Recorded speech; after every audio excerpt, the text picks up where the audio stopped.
Assalamualaikum warahmatullahi wabarakatuh. Salam sejahtera untuk kita semua. Semoga Tuhan Yang Maha Esa selalu melindungi kita dan memberkahi kesehatan kepada kita semua, serta semangat untuk terus belajar. Pembahasan pada pertemuan kali ini yaitu berkaitan dengan ayat jurnal penutup dan ayat jurnal pembalik. Ayat jurnal penutup merupakan aktivitas untuk memindahkan akun-akun nominal, yaitu akun yang ada pada laba rugi, ke akun real atau akun yang berada dalam posisi keuangan atau neraca. Jurnal penutup ini merupakan jurnal yang dibuat setiap akhir periode akuntansi dengan tujuan untuk menolkan perkiraan nominal, yaitu yang berhubungan dengan pendapatan, biaya, dan prive, serta mentransfer net income atau net loss yang berhubungan dengan laba rugi ditahan ke akun modal atau ke akun laba rugi ditahan. Itu pengertian dari ayat jurnal penutup dan kemanfaatannya. Tahapan pertama yang dilakukan ayat jurnal penutup adalah menutup semua akun pendapatan, yaitu dengan cara mendebet semua akun pendapatan dan mengkredit akun ikhtisar laba rugi. Dalam hal ini, sebagaimana contoh pembahasan yang telah kita lakukan, kita ketahui bahwa pendapatan yang diterima yaitu sebesar 174 juta rupiah dan berada pada posisi kredit.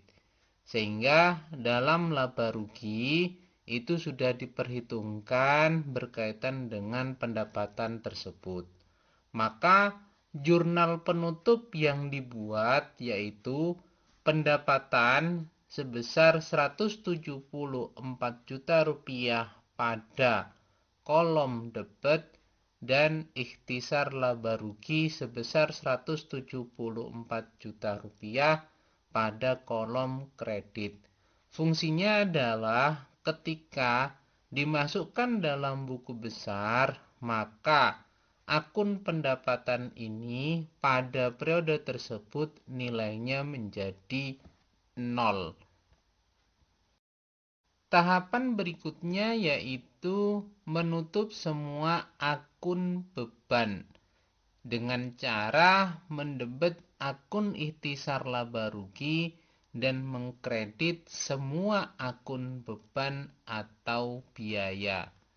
Sebagaimana contoh yang telah kita bahas pada pertemuan sebelumnya, bahwa dalam kelompok laba rugi itu terdapat beberapa komponen biaya, yaitu biaya bahan bakar minyak, biaya listrik dan telepon, biaya gaji karyawan, biaya iklan dan promosi, biaya pemakaian perlengkapan, biaya pajak penghasilan, biaya penyusutan peralatan, biaya penyusutan kendaraan, dan biaya penyusutan bangunan, di mana seluruh komponen biaya tersebut itu dalam kelompok laba rugi ada pada sisi atau posisi debit. Sehingga dalam hal ini untuk membuat ayat jurnal penyesuaian, maka posisi tersebut itu dipindahkan ke posisi kredit. Sedangkan dalam posisi debitnya menggunakan akun ikhtisar laba rugi. Fungsinya adalah untuk menolkan semua komponen akun beban atau biaya tersebut. Sehingga dalam contoh ini jurnal penutup yang dibuat adalah ikhtisar laba rugi sebesar Rp47.270.833 pada di kolom debit pada biaya bahan bakar minyak sebesar Rp11.600.000, biaya listrik dan telepon sebesar Rp2.800.000, biaya gaji karyawan sebesar Rp20 juta, biaya iklan dan promosi sebesar Rp200.000, biaya pemakaian perlengkapan sebesar Rp1.400.000, biaya pajak sebesar Rp500.000, biaya penyusutan peralatan sebesar Rp1.250.000, biaya penyusutan kendaraan sebesar Rp8.125.000, dan biaya penyusutan bangunan sebesar Rp1.395.833 yang berada dalam posisi kredit. Itu tahapan yang kedua untuk menutup semua akun beban atau biaya. Sehingga pada periode tersebut akun-akun biaya atau beban tersebut itu nilainya menjadi 0. Tahapan berikutnya yang ketiga adalah menutup akun laba ditahan atau laba rugi, yaitu dengan cara mendebit ikhtisar laba rugi dan mengkredit akun laba ditahan atau modal pemilik sebesar selisih antara pendapatan dan biaya. Dalam hal ini, sebagaimana kita ketahui bahwa selisih antara pendapatan dan biaya sebesar Rp624.647.667. Hal ini dapat dilihat pada laporan laba rugi atau kolom laba rugi. Karena dalam laporan laba rugi ini kita menggunakan laporan perubahan laba ditahan, maka untuk membuat jurnal penutupnya itu adalah ikhtisar laba rugi sebesar Rp624.604.167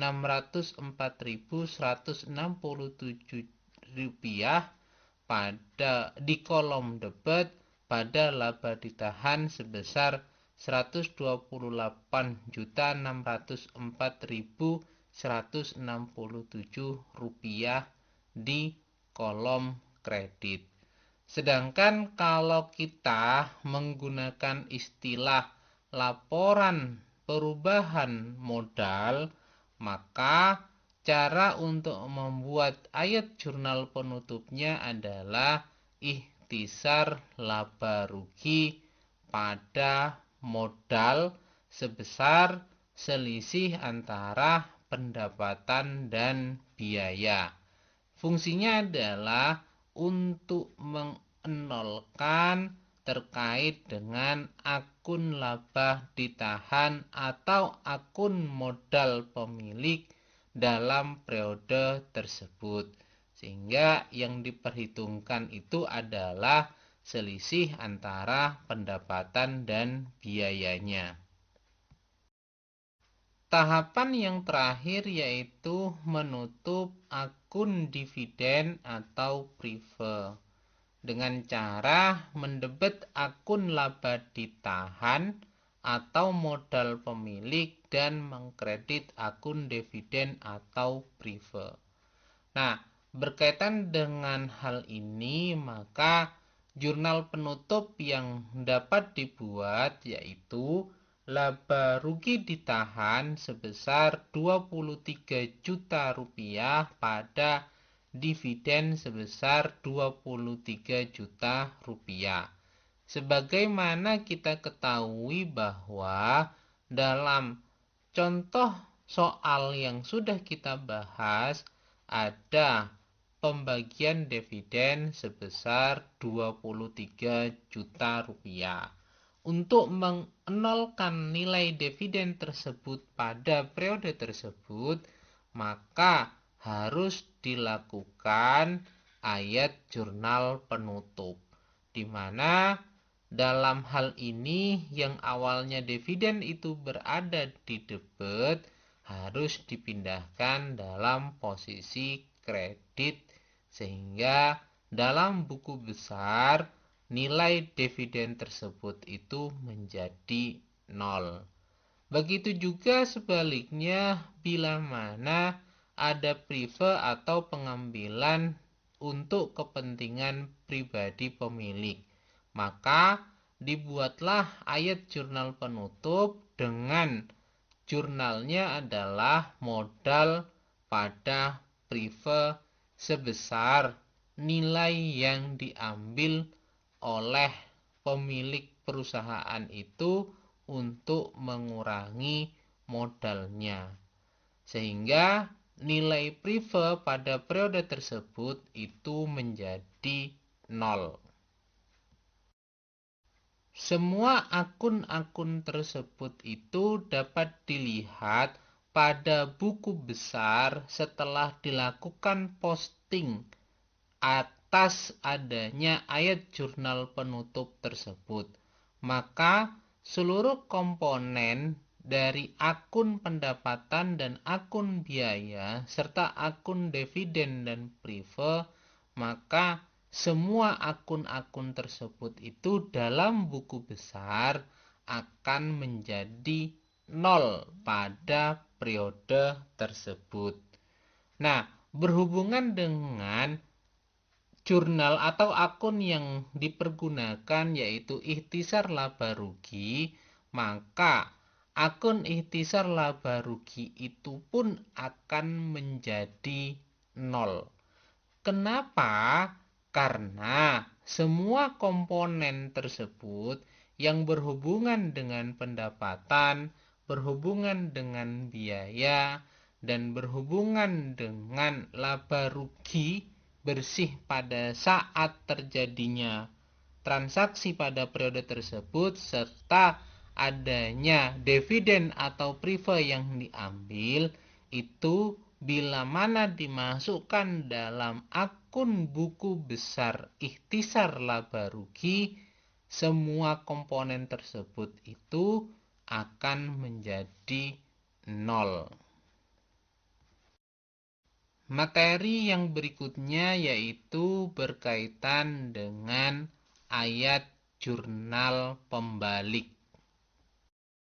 Sebagaimana kita ketahui bahwa dalam siklus akuntansi itu dimulai dari identifikasi dan pengukuran transaksi serta kejadian lainnya. Setelah kita melakukan identifikasi dan pengukuran, selanjutnya yaitu dilakukan penjurnalan, baik dengan jurnal umum atau menggunakan jurnal khusus. Setelah kita melakukan tahapan jurnalisasi atau tahapan penjurnalan, selanjutnya adalah melakukan posting ke buku besar. Atas hal tersebut yang berkaitan dengan posting ke buku besar, maka dapat dibuat yaitu neraca saldo atas transaksi yang terjadi pada periode tersebut.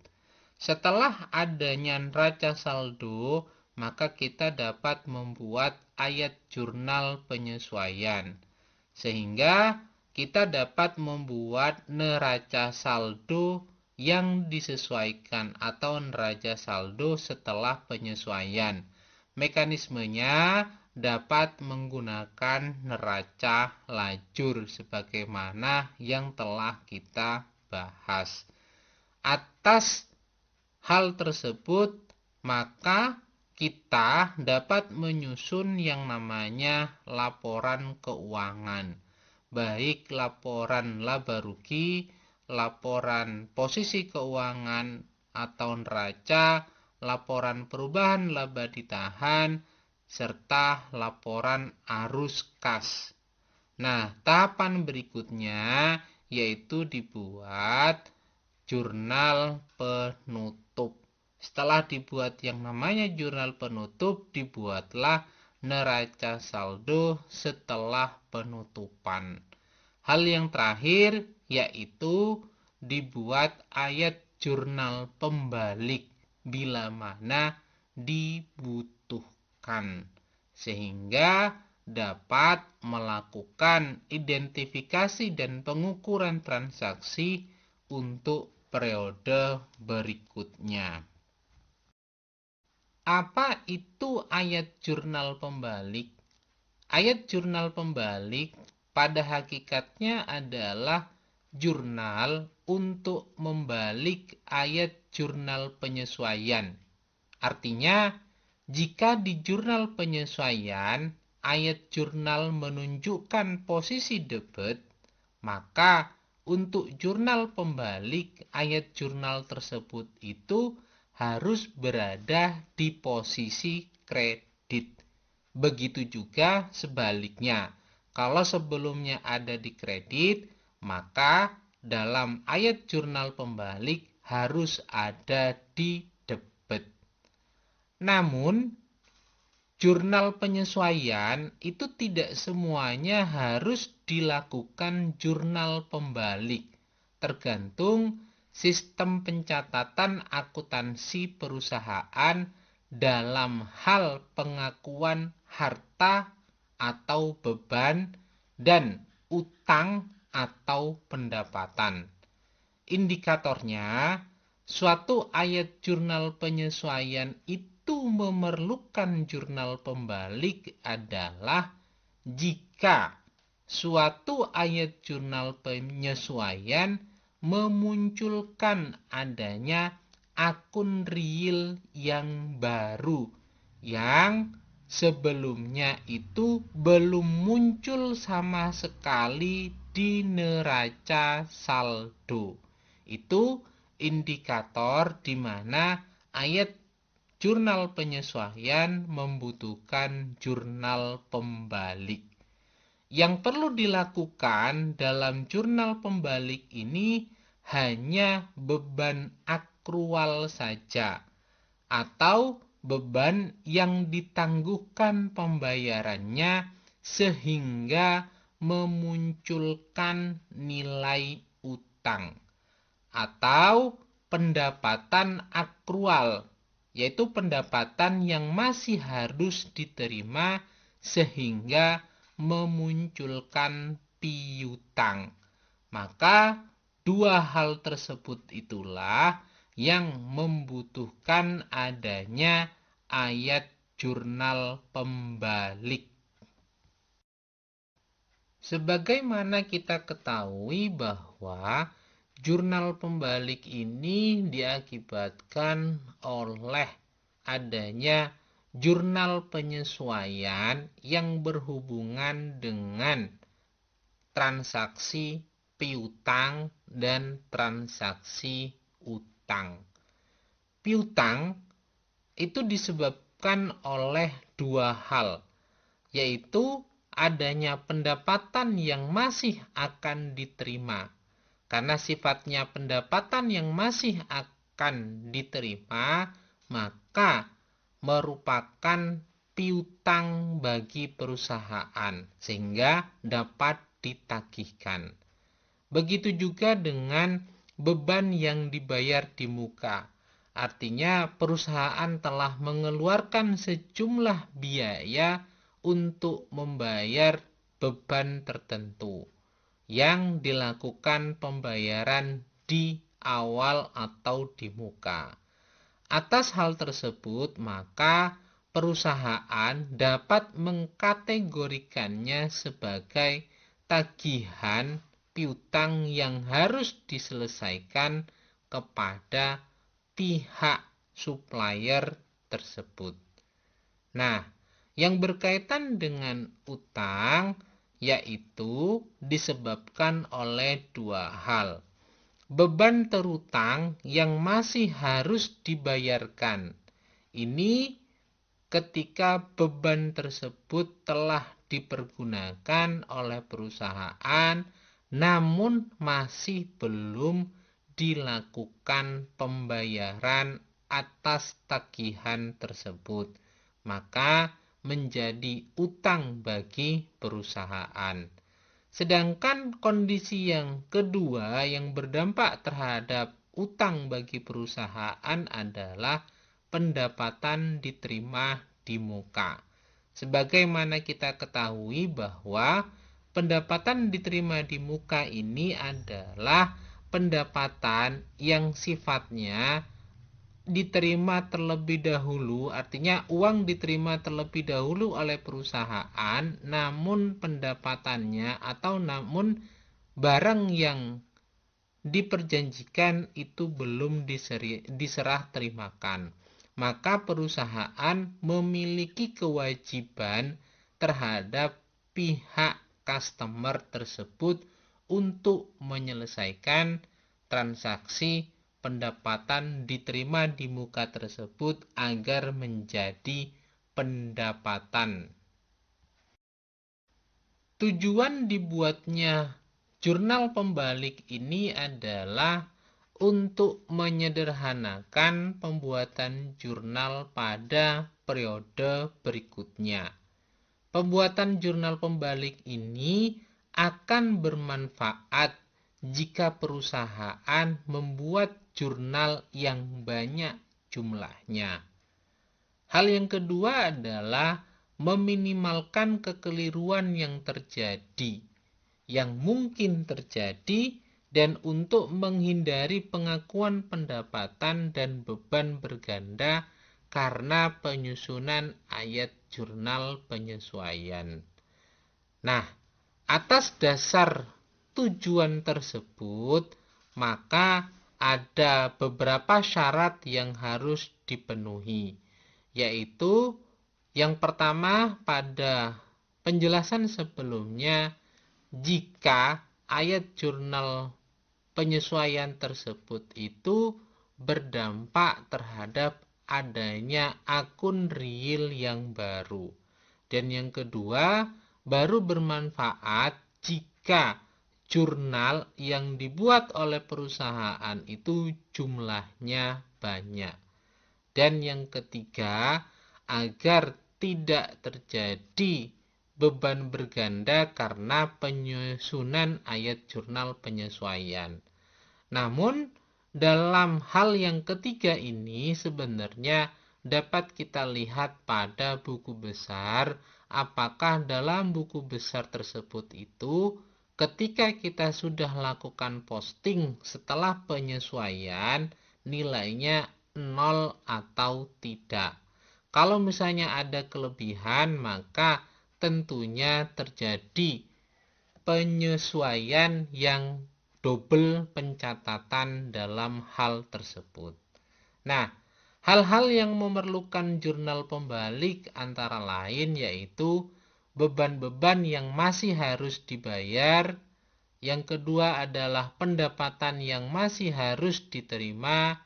Dan yang ketiga, beban dibayar di muka, itu pun bila mana dicatat sebagai beban.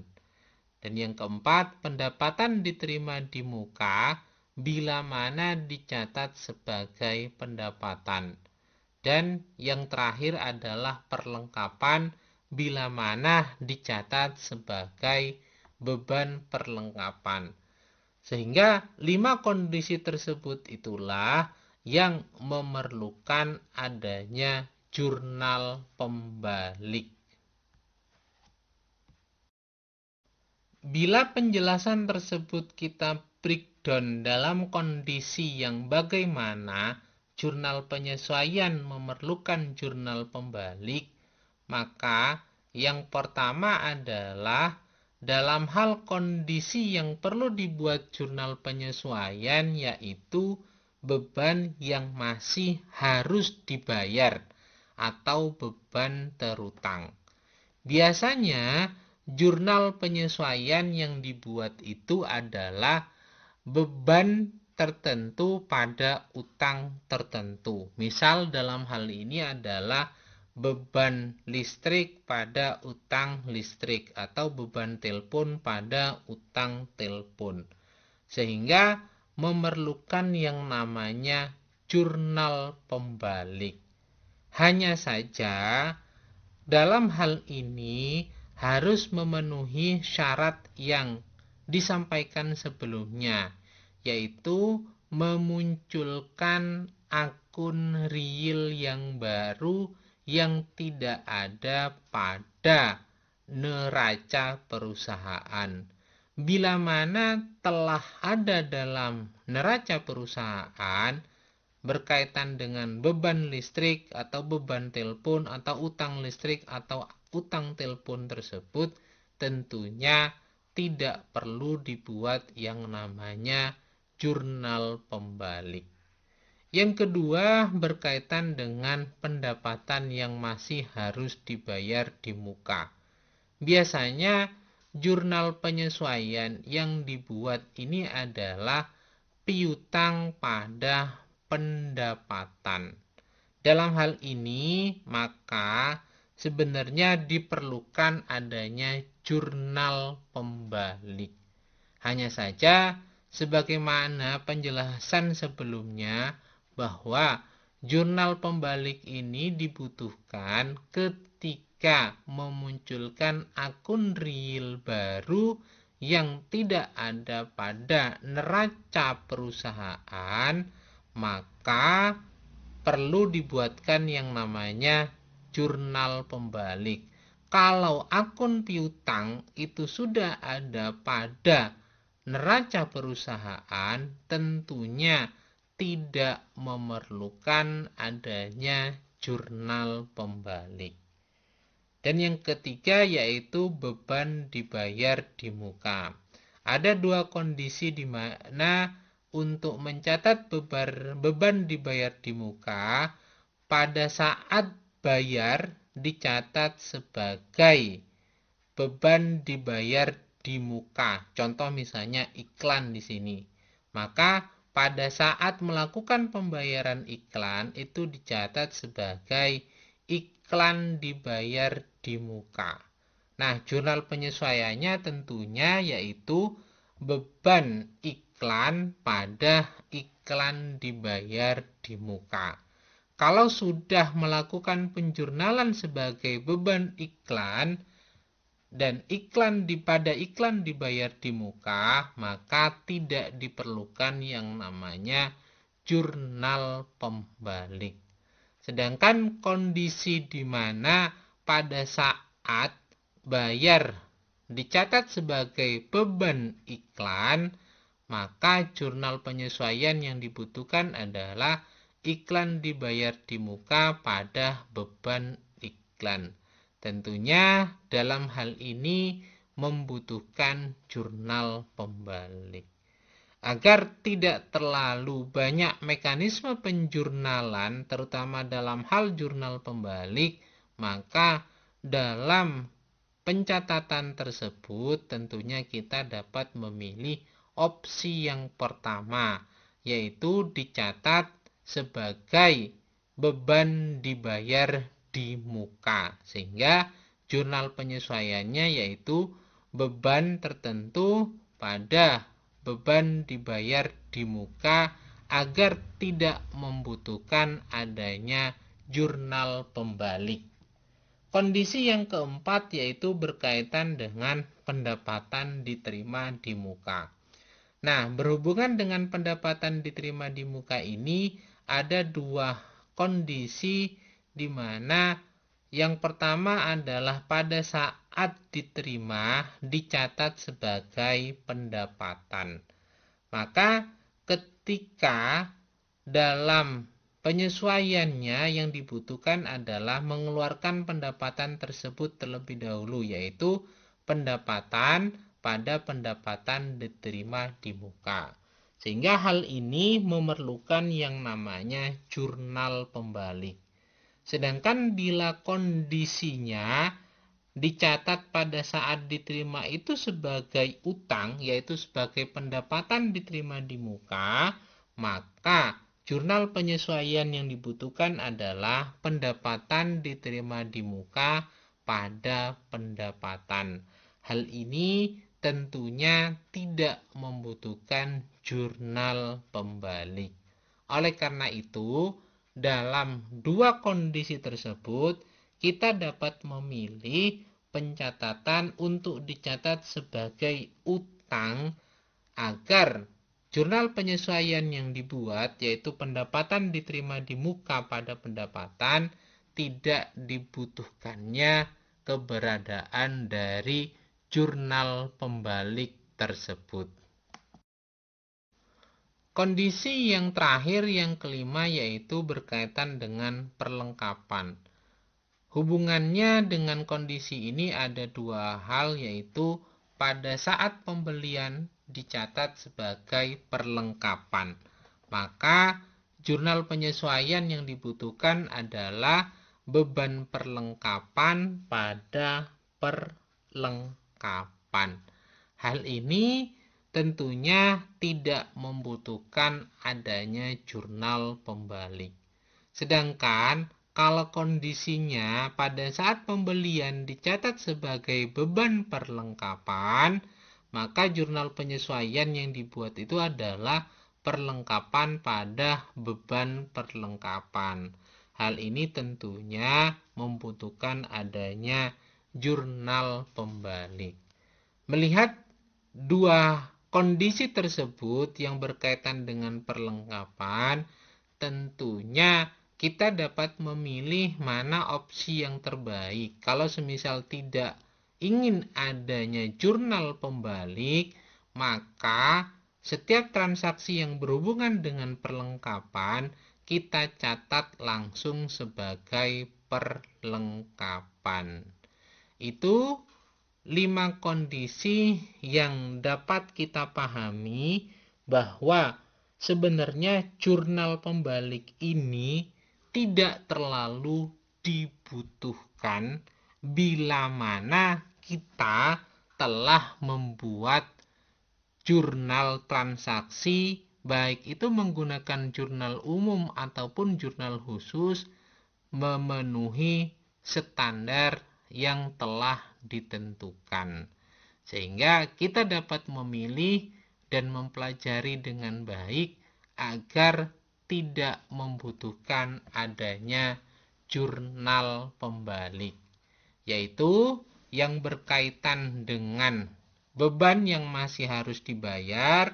Karena ini sudah ada akun dalam neraca, maka tidak diperlukan yang namanya jurnal pembalik. Begitu juga kondisi yang kedua yang berkaitan dengan pendapatan yang masih harus dibayar di muka. Bila berhubungan dengan piutang, tentunya tidak perlu jurnal pembalik karena tidak memenuhi syarat yang ditetapkan di awal, yaitu adanya akun real yang membutuhkan akun baru di neraca perusahaan. Sedangkan kondisi yang ketiga itu dapat dicatat sebagai beban dibayar di muka agar tidak diperlukan adanya jurnal pembalik. Untuk pendapatan diterima di muka sebaiknya dicatat sebagai pendapatan diterima di muka agar tidak perlu dibuatkan jurnal pembalik. Untuk perlengkapan itu dapat dicatat secara langsung sebagai perlengkapan agar tidak dibutuhkan jurnal pembalik. Demikian materi yang dapat saya sampaikan, mudah-mudahan dapat dipahami dengan baik. Bila mana ada hal yang kurang berkenan, saya mohon maaf sebesar-besarnya. Saya akhiri. Wabillahi taufik wal hidayah. Wassalamualaikum warahmatullahi wabarakatuh. Jangan lupa untuk tetap menjalankan dan mentaati protokol kesehatan dengan baik. Terima kasih.